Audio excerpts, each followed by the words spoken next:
My name is Abel, Guillén. I have the pleasure of representing LGC as a board member here today, but I also am a member of the Oakland City Council.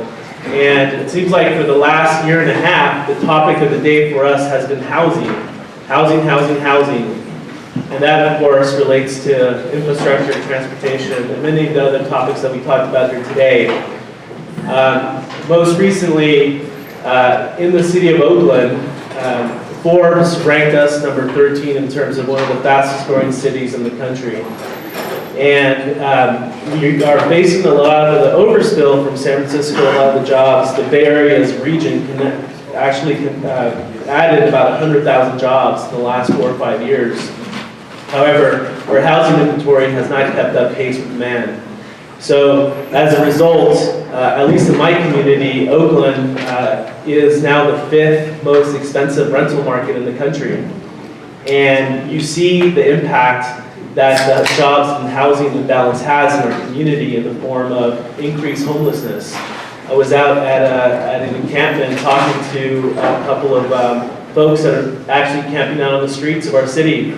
And many of these folks have jobs. They actually have 9-to-5 jobs, or they work in the service industry, and they do what they need to do to get to work. They're working, they just don't have a place to live. So, and this comes on the heels of the city of Oakland actually passing recently a secondary unit ordinance to try to figure out how we can allow more production of additional housing units. And from that experience, of course, we sort of restricted or lessened the parking requirements. And let me just say that all the NIMBYs came out on that. So I think this is a timely conversation. I think many of our communities, regardless of where you are in California, whether you're rural, urban, community, suburban community, this topic is of great importance to all of us. So it gives me great pleasure to introduce to you today 2 panelists that will talk about their experiences in terms of dealing with this issue. First, we have Rachel Ginis here. Rachel Ginis is the Executive Director of Lilypad Homes. She has a degree in anthropology focused on global housing patterns. She's a lead accredited designer, and she's been doing a lot of great work for the last 15 years in this field, and is actually working with Assemblymember Tony Thurman, who represents up in the Bay Area, to lessen some of the restrictions that that are currently in place in terms of adding junior units to the housing stock. And then we're going to hear from Patrick Kennedy. Patrick Kennedy is he's the Executive Director of Panoramic development firm that has been building housing and live workspace and commercial property in the Bay Area. And he's going to talk a little bit about their experience and talk about the micro units as a solution to dealing with our housing crisis here in the state. So I'd like to go ahead and turn it over to Rachel. If you please join me in welcoming her to the podium.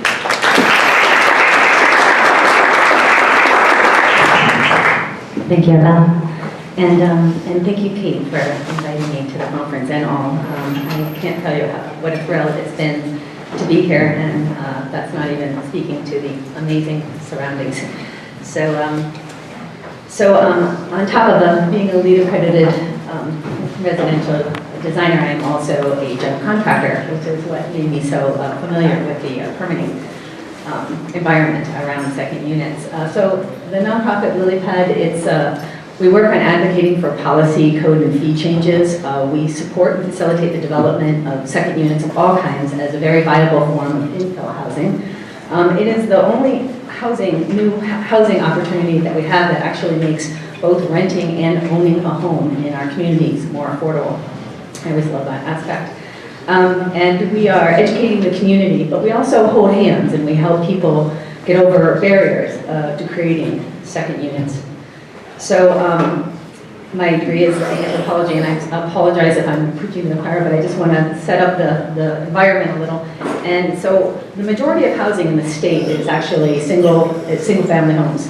60% of the housing actually across the United States was developed after World War II with the introduction of the GI Bill. There were 2 major assumptions at that time. One was that there was endless cheap energy. And two was that the nuclear family was the new model for the United States. We are going to do it differently than before. Multi-generational housing was the common model before that time, and it is the common housing pattern around the world. So in that same period, the size of our homes has grown by about 30%, while the size of the family has shrunk to 2.9, and the common household now stands at 2.3. The traditional family, mom, dad, and even one child under the age of 18, now makes up less than 33% of the population. So in another little-known statistics is over half the homes in California are occupied by only one or two people. In most cases, it's a couple sleeping in a single bedroom, leaving the majority of bedrooms empty or underutilized. It also is worth noting that only 14% of the people currently living in California, if they were coming in from outside, could afford their current living situation, whether they own a home or rent. So the question becomes, how do we redevelop existing homes to house a changing society? A society that's made up mostly of single-parent families, couples without kids, retirees, empty nesters, young professionals, and individuals of all ages. This is my home. So I really started on this journey because when I became a single parent, I temporarily repurposed the master bedroom in my own home. I created a lovely little living space, and the income from that space allowed me to stay in my home as a single parent, keep my daughter in her school just down the street from her dad's house. I was allowed to have roommates, we all are, but I was raising a 5-year-old daughter, so I needed to ensure our privacy, and I didn't know who I was hurting. I basically wanted to get a roommate, tell them to go in their room, and not come out. so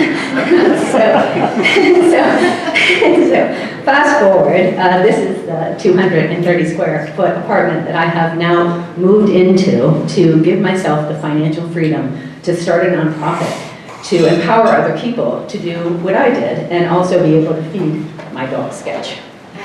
So, I have a cat too, Jack. They both leave out of that little cat door in the, you can see in the bathroom. So today we will explore second units as an infill housing investment, benefits to creating second units, barriers and impediments to second unit development, an opportunity that we have to rapidly and efficiently develop an abundant source of low-cost housing, and solutions to foster the creation of second units. I assume you guys are all aware of this, but I just want to point out the words complete independent living space, as well as the owner occupancy clause. And so, second units come in 3 varieties. There's the quintessential cottage home. They're absolutely adorable. Everybody wants one. And then you have conversion units that can be a converted garage, attached or detached, or attic or crawl spaces. So it's unconditioned space that you turn into conditioned space and create a second unit. And there's also what's called carve-out units in the industry, and that's when you take conditioned space in your home, say a family room or a bedroom, and you turn that into a completely private, separate unit. And those are obviously the construction or development costs along the bottom. So it's quite a variety of opportunities. So benefits for homeowners. Well, they generate legal second units, generate secure income. They can be rented out at market rates or in lieu of services. You can house people who work in the community, caregivers, parents, children, loved ones. You can have your best friend living next door, but you get to maintain your privacy. You can live in it yourself. And if you travel, you have the security of always knowing somebody's looking after your home.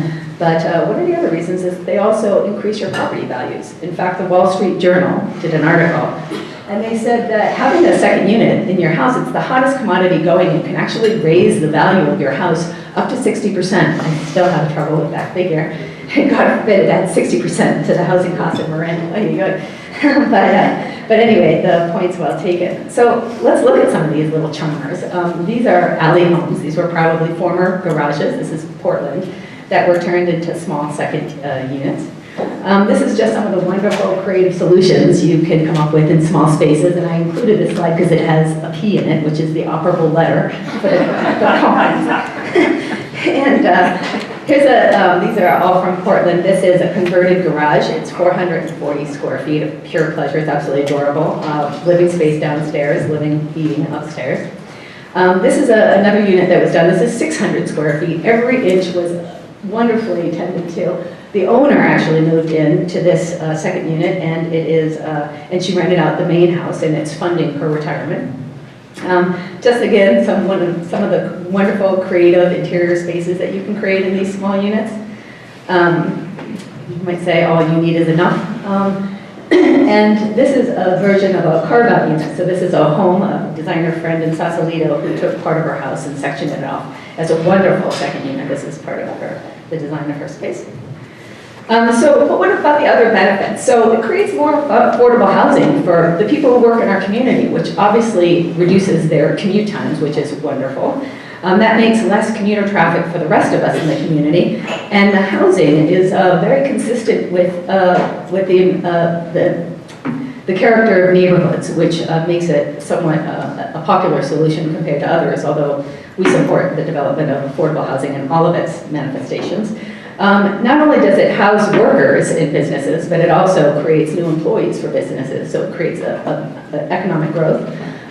We have a crisis in many of our communities, as you know, because we cannot house our first responders, our teachers, caregivers, utility workers, the people that we need most when emergencies happen, and so it's a real problem, but it also creates diversity in our communities and builds in resilience because the people who run our communities can live there. The government likes second units because they fill our arena numbers.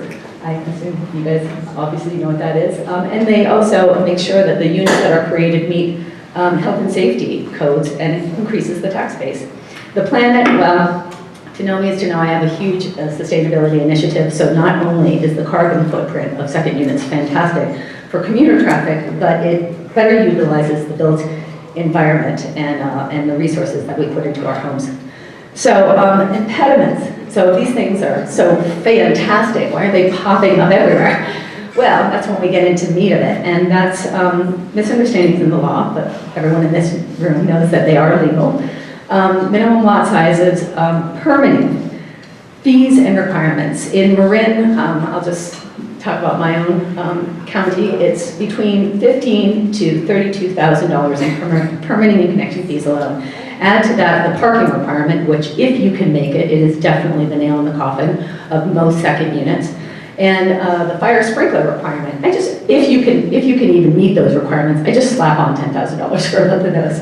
And then of course, lack of access to actually build one of these units with all the figures that I just said, you haven't even hammered a nail yet. So you can imagine it's a pretty penny. So we're gonna look at Novato. It's the worst offender in Marin, and you can see that their permitting and connection fees alone add up to just under $32,000. Please note that the last two, the sewer and water connection, is almost $19,000 alone. So introduction of the junior second unit. So what exactly is a junior second unit? Well, it's instead of a complete independent second unit, it's a flexible independent living space. It specifically involves repurposing bedrooms and ancillary spaces. They can be as large as 500 square feet. And it's an innovative solution. And if the codes required to create them pass, then you can develop a junior second unit for as little as $10,000. And we'll talk a little bit more about that. So the actual definition is, again, it must involve the conversion of a bedroom. The kitchen is what amounts to a wet bar in code. It's also known as a snack bar and efficiency kitchen. It's basically a small bar sink and a series of standard outlets for small kitchen plug-in appliances. So it's basically the kitchen that exists across half of Paris. If you're a baker, I don't recommend you move into a junior second unit. But besides that, it's a completely adequate kitchen for the busy lifestyles we have. And in California, we eat fresh foods, we eat prepared foods, we eat out a lot. And so it meets the needs of many, many people. The interior and exterior door both exist. And the interior door can be doubled up, like you see in adjoining hotel suites, to ensure privacy. They can be as small as 150 square feet. They can be mostly independent, but the bathroom can be shared. And it kind of, junior second units grade the line between a roommate and neighbor, if you will. And the parking requirements gets waived, and we'll talk a little bit more about that. And the deed restriction, I believe, isn't making it owner occupied, I believe is an important aspect. So this is the junior second unit that I created in my home, and just for the fun of it, I'm going to give you a little tour because there's a trick to designing small spaces. So this is 230 square feet, but I say it's 5 rooms. You can see the small kitchen there, it says fridge. The bathroom, where it says master bedroom, that's actually the sleeping and living area. Where you see it, the closet and the door in the lower right-hand corner, that's the office dressing area. And in the middle, I refer to that as the green room. It really is really a wonderful little space. So what sets junior second units apart from every other type of second unit? Well, again, they're flexible, and we talked about that. You can put rigid insulation in between the 2 doors for sound attenuation. It's not perfect, but to be perfectly honest, I can hear the neighbors on both my left and right side too. We're about maybe 15 feet apart in our homes. They don't increase planned density. So if you have a 4-bedroom home and you use a bedroom or 2 bedrooms to create one second unit, junior second unit, you still have a 4-bedroom home. This would not be the case if you were to, say, create a carve-out unit that involved converting your living room. Then you've increased the designed occupancy of your home. So just because the scale and the cost of development are significantly reduced, they have minimal or no impact on the environment. They maintain the character of neighborhoods. Now, I'm from Marin, and so our NIMBYs are famous. And I can say that I am offering the most in-your-backyard solution you can possibly come up with. And I have received overwhelming support, which has gotten me as far as I am today. So I just want to tell you, they are being pretty well received because they're actually not even new. It's literally just going back to a multi-generational housing model. But the real key is that for that bedroom, for the bedrooms in your home, all the water, the energy, the parking, the road use, the infrastructure, everything associated with those bedrooms have already been accounted for in the original permit. So charging high connection fees, permitting connection fees, is kind of like double taxation. So Novato is also the hero in our community. They were the first city to pass the junior second unit ordinance. And let's look at some of the affordability that was built in. So they completely waived the development impact fee. They got rid of the parking requirement. They waived all fire attenuation and fire sprinkler requirements. Again, for those 2, I just add $10,000 for each of them. The NMWD, the Northern Marin Water District, that story was amazing. They went from $10,000 to 0. They wanted to charge us $6,100, and I can't describe what happened at the board meeting. It was like a love-in. The fact of the matter is everybody either has or knows somebody who has needed to house a loved one or a friend or somebody.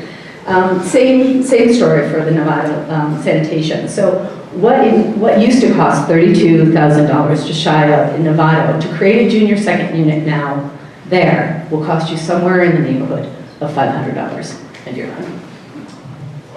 So this is the picture of the kitchen in my house, and if you'll notice, there is no sink. There's no bar sink in my kitchen, and the reason for that is that the code actually hasn't passed in my community. So I just want to point out that it is very normal to have an exterior door in a bedroom, certainly in a wonderful place like California. It is also it's common to have a wet bar in a bedroom in affluent communities particularly.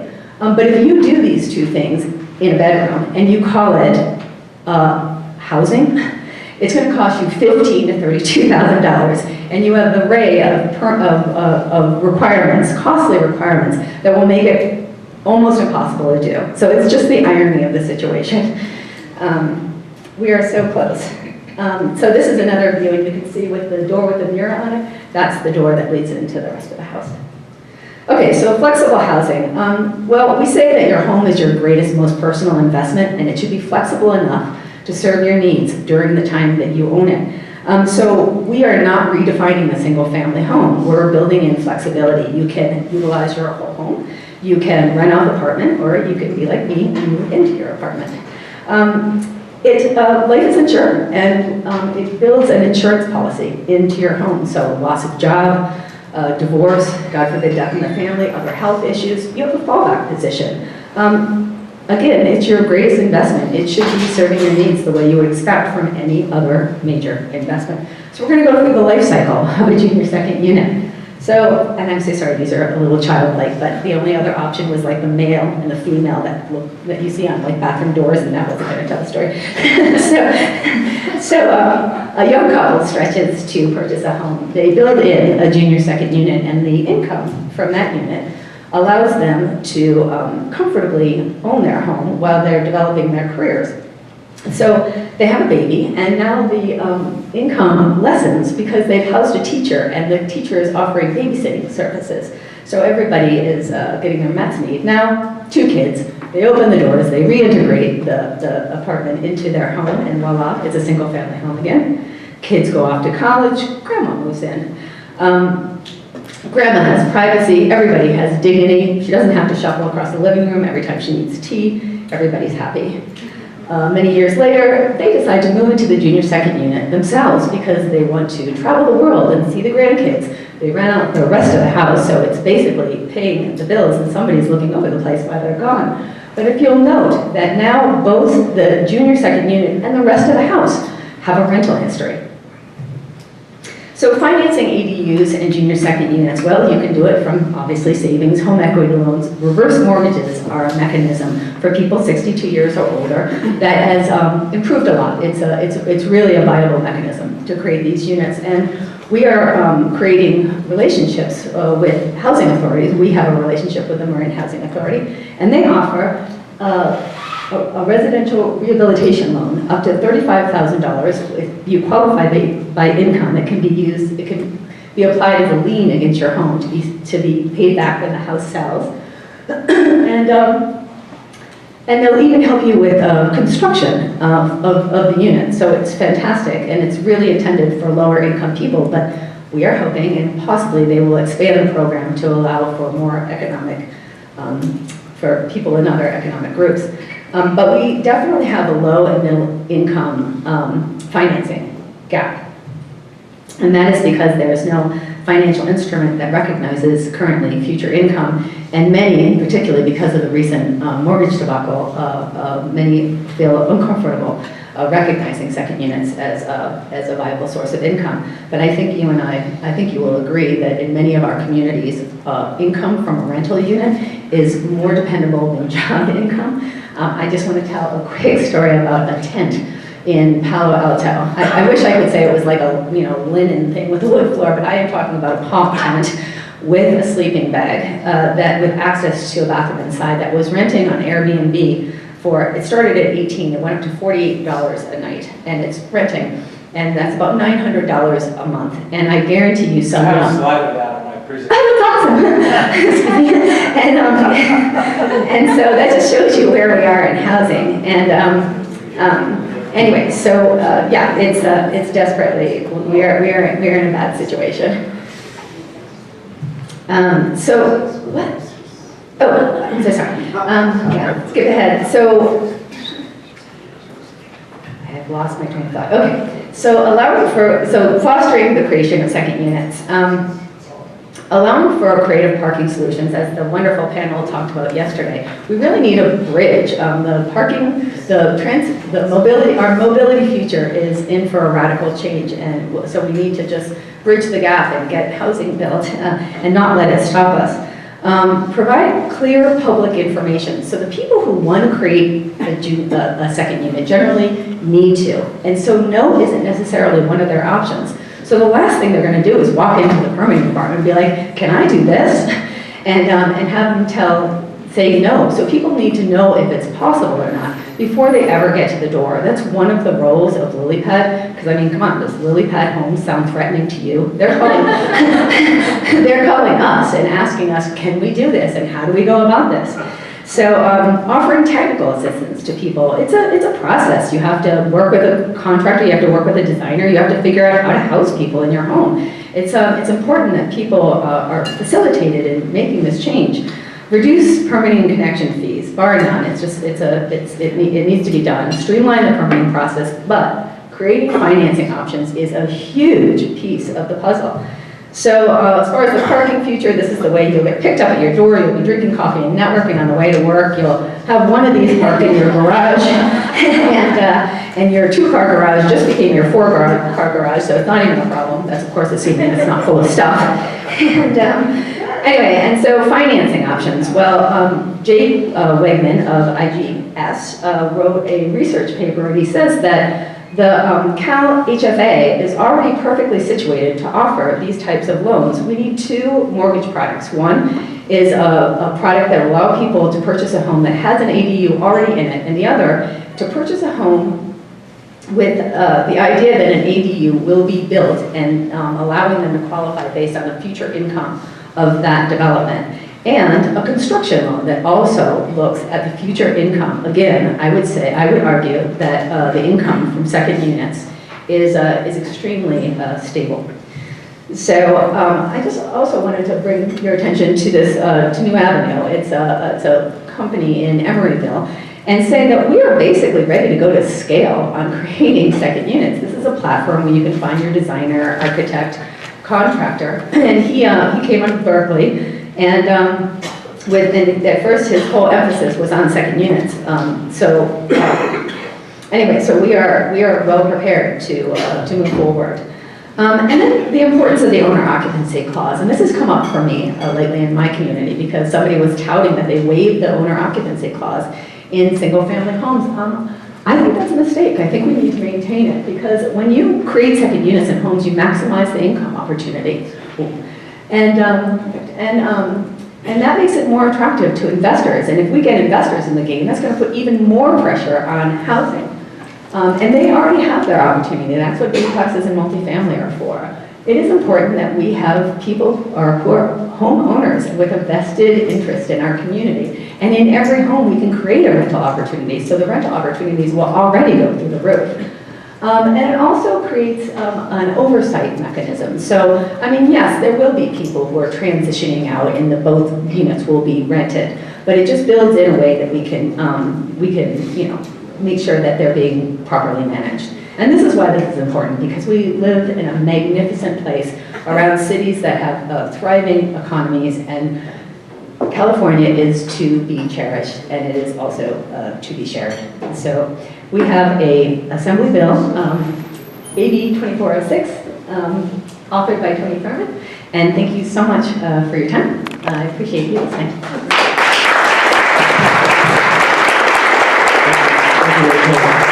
So while we get the next presentation set up, I just want to make a plug for LGC. If you haven't liked the LGC Facebook page, please do that now. I also like to invite you all to follow LGC on Twitter. It's at LGC_media. And we encourage everyone to please use the hashtag LGC Yosemite 2016 to curate all of the events here today. I'm looking at you, Steve Hansen. Have you done that yet? I have. All right, great. So next up is Patrick Kennedy, and just want to make a couple announcements after Patrick's presentation is over. We will have bag lunches in the back. We ask that everybody only take one bag lunch. And this evening, we also will be having a Italian buffet dinner, I understand. So if you have any dietary restrictions, make sure to let Tony or the staff know to make sure we can accommodate your dietary needs. But last time to get that requested is at the break.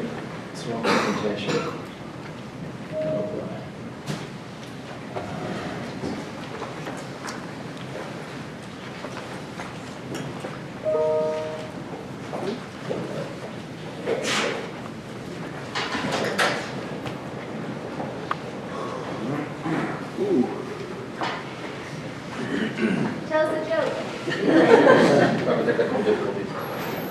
You want to take a couple questions for Rachel? Sure. So how many of you have secondary unit or junior unit policies in your cities, in your towns? Some of you? Great. Why don't we go ahead and take some questions for Rachel here. Supervisor Susan. Hi, I represent the Sonoma.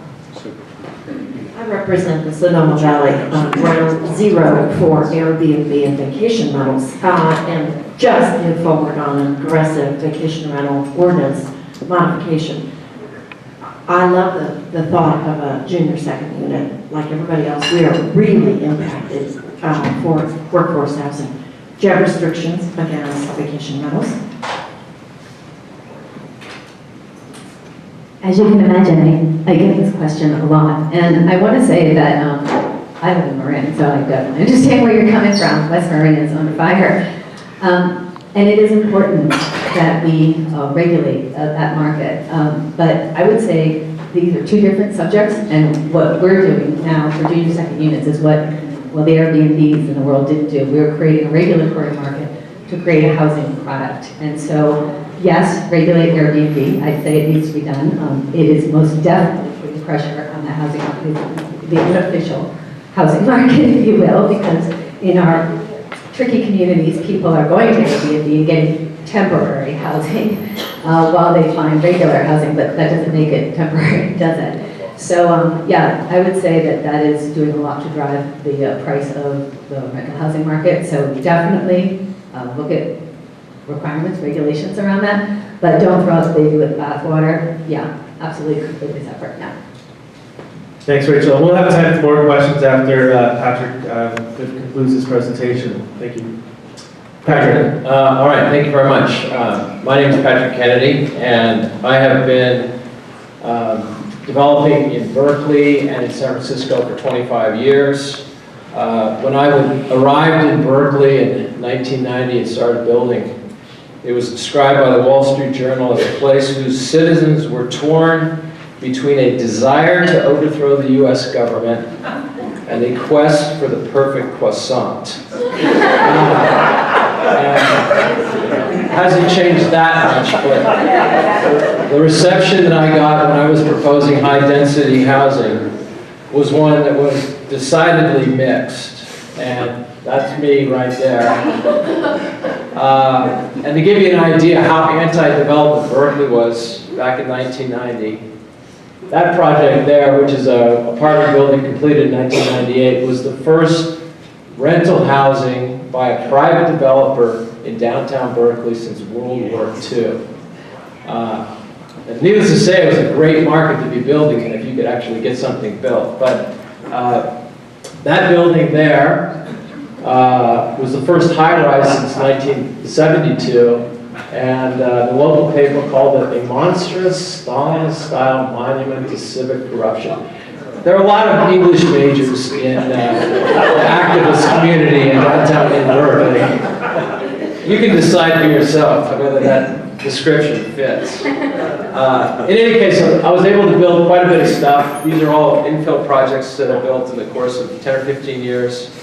Here are some more. And in 2007, I sold everything that I had built with Panoramic to Equity Residential and decided to rethink everything about development. I got tired of reinventing the wheel every time I built an apartment building. And I thought, I'm going to take a couple of years and just think about housing and development. And I've been asked today to talk about housing and microdevelopments. And we're now building micro apartments in San Francisco. And in considering them, I'd like to bring your attention to 4 trends that will come to bear on our discussion about smaller units as well.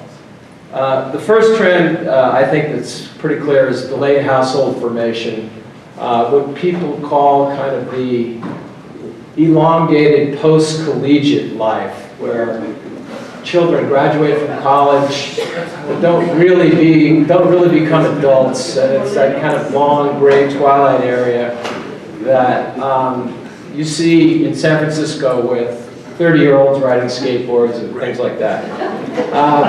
The average age of marriage, the manifestation of this is in the average age of marriage now, which has gone up from 22 to 28 years. And on top of that, and this I think goes nicely with Rachel's observation, is the huge number of people that are living alone. And in San Francisco, not only living alone as sort of semi-tragic figures, but living alone is celebrating it as a satisfying, liberating, and rich way of life. And I think that's a very important distinction. In fact, I once read that married men are the happiest individuals in the United States, but number 2 is single women.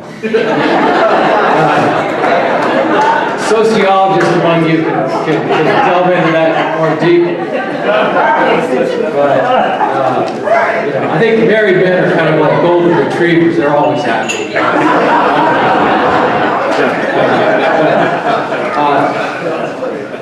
An important thing to note in San Francisco, I noted in San Francisco actually, is the huge number of people that live alone. 41% of San Franciscans live alone.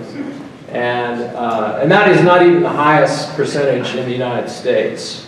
As I said, living alone is becoming much more popular. It's being celebrated in literature, popularized. And it also reflects an interesting phenomenon that we see in the United States that Rachel touched on, and that is only 23% of households are the typical nuclear family.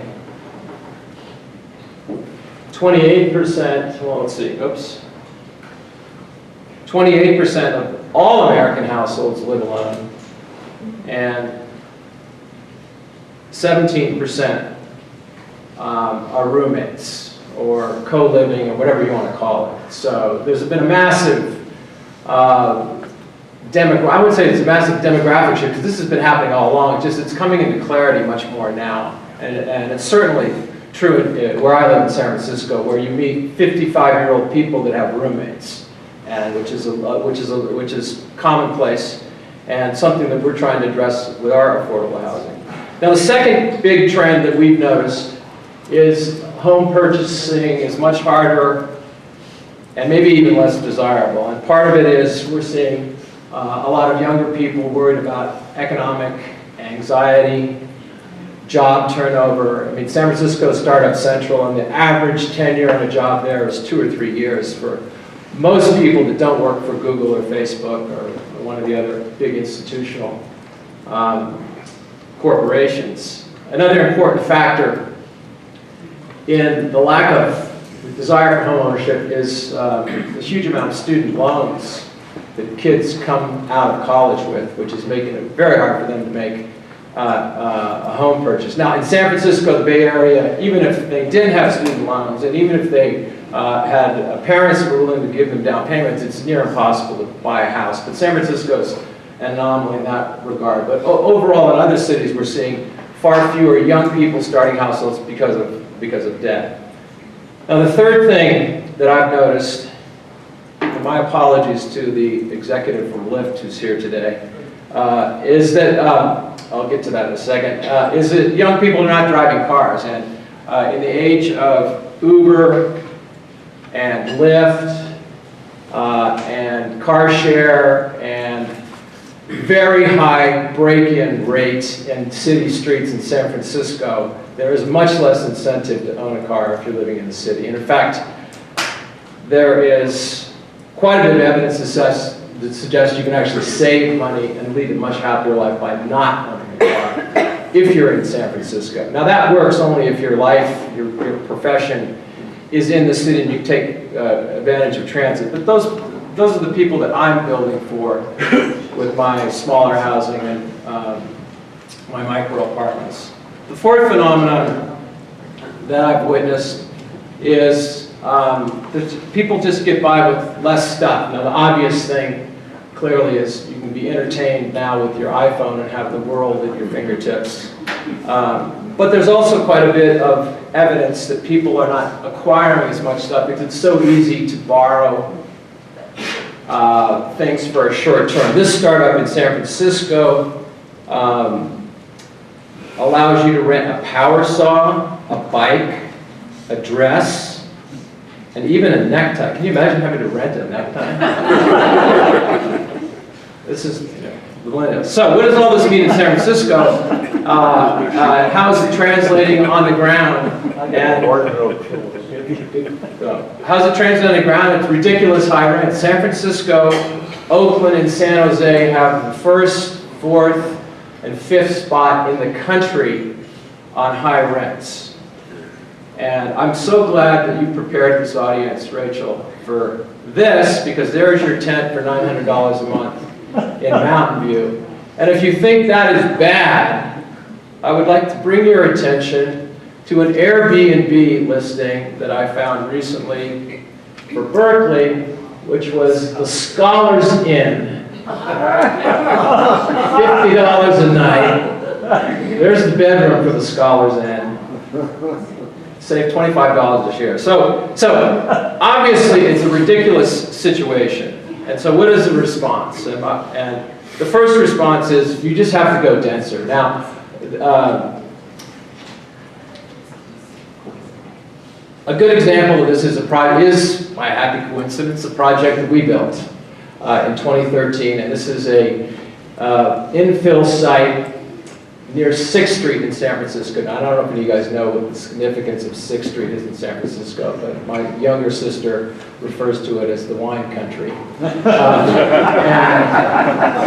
this is 1 block away from it, and it's a location that I would not even tell my wife, because I knew if she drove by it, she would not let me proceed with investment and raising money with our friends. But it's a 3,750 square foot lot, and it has 23 studio micro apartments, no parking, bike parking.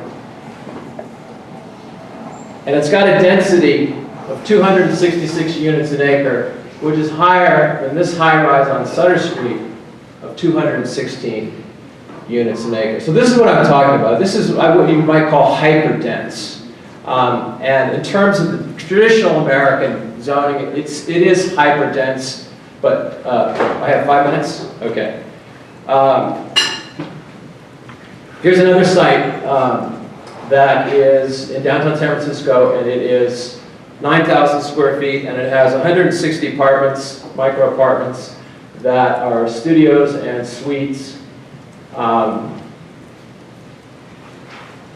That's 756 units an acre.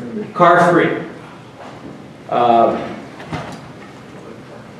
Another example of hyperdense is a 7,650 square foot lot in downtown San Francisco. This is on the edge of the Tenderloin. It's also the location of a place called the Blackhawk, where Miles Davis, Oscar Peterson, and a number of other jazz luminaries played in 1965.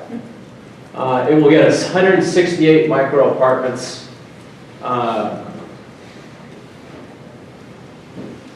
And fit right into context. Okay, the second thing we need to do is smaller. And the best example I have of that is what we call our micro pad. This is something we're proposing for San Francisco, and any of you that has an empty parking lot in your city and you like to build affordable housing, let's talk after this, because we can give you back your parking lot and build this on top of it. This is 160 square feet. Bathrooms, kitchenette. We do have a sink, Rachel, in here. We're allowed. This is called a group housing, and it has a bed and a armoire TV. And before you poo-poo the size, I'd like to bring your attention to a project in New York City, certified hipster hotel, Times Square, 160 square foot units there as well. This is the inside, clean, crisp, functional. Another project we did has 274-foot studios. They look like this. There's a table bed, there's a bed switching there and there. And here is, I think, the unit that's going to take over the world, at least in San Francisco and elsewhere, and that is a 425 square foot 2-bedroom apartment. We're going to be building these on a large site in downtown San Francisco, prefab. Bedroom, minimum size bedroom, bedroom here, large, or I should say comparatively large, dining area. Large compared to our micro pad, full size bedroom. Tall ceilings, clean, crisp, airy, modernist. And here's what we call our micro suite, 540 square feet. No young person in San Francisco can afford a living room or a dining room. They're all being converted to bedrooms, certainly in San Francisco, New York, and elsewhere. And so this project, we decided to dispense with the living room and just make it a bedroom and save the residents a problem. I'm going to take more than 2 minutes. Do you want me to stop? Keep on going. Okay. The insides are light, airy, very high quality finishes. And probably the most important thing that I stay awake worrying about at night is soundproofing. And our units are completely soundproof. In fact, we have leased half of this building to the Conservatory of Music, and they have cellists and brass and trombonists practicing in here with no ill effects on the goodwill of the units. Interiors, clean, crisp, light area, downtown San Francisco right there. And then finally, here is our tour de force, our 4-bedroom, 675 square foot micro suite. Talk a little bit more about that later. It's important, by the way, that when you have these small spaces, and you have no parking, that you have some attractive, what I call sticky social spaces, and I like to think we do. This is the ground floor of that project in downtown San Francisco. It's 3,500 square feet with fireplace, eating area, conference area. We even have a reading room. It's the entry there. There it is. There's the collaborative work area. Roof deck. We even have a yoga area. Unfortunately, the weather was bad this last month, so I couldn't get any photographs of that. But take it on faith, our residents are flexible and tend to be yoga enthusiasts. Okay, and finally, here's the thing, smart. I'll be quick, Abel. Construction of apartments in San Francisco, multifamily housing, began in 1833 in Chicago when balloon framing was invented. Since that time, we've seen what? The computer, smartphone, self-driving car, genetic engineering, gene splicing, etc. But what has happened to apartment construction? Well, that's where it is. That's where we've got. And you can recognize this guy here, and this guy here, this guy here, and this guy here. If you gave Rufus and Zebediah a nailing gun, they would feel right at home at this job site. And it's indicative of just how sclerotic and ossified construction improvement has been. Now, we have seen some improvements in design. This is BIM modeling, which allows you to model a building completely. But in the construction side, we've seen almost no progress. And what we're proposing at Panoramic is a new prefab, approach to prefab, steel modular prefab specifically. We have built prefab with wood. It looks very similar to this. It would involve creating a pad or a post-tension slab if you have a parking lot and want me to build on top of it. Building steel modules, fitting them out, transporting them over here from probably China or Korea, putting them on a deck, zipping up and finishing them. Now this is a prefab project we did at South Market. And are you giving me the hook here? Yeah, just a good wrap up. Okay. And this is a project we looked at I wanted to show you the scale of this. This is what it looks like in Newcastle, 8 floors in 8 days. And the units look like this. The skins look like this. And that back of the unit right there, back of that ship, can do that project right there. That section of that truck could solve the housing problem for homeless housing in San Francisco. And so, in conclusion, I want to show you the firm that we are modeling our approach to development, and that is In-N-Out Burger. And we are producing 3 different kinds of prefab units. The hamburger right there, the cheeseburger right there, And a double-double. I'll take the double-double. So, Thank you so much, Patrick. I want to end on a positive note, Abel. California cultivates innovation. Yes, why not in construction? Thank you.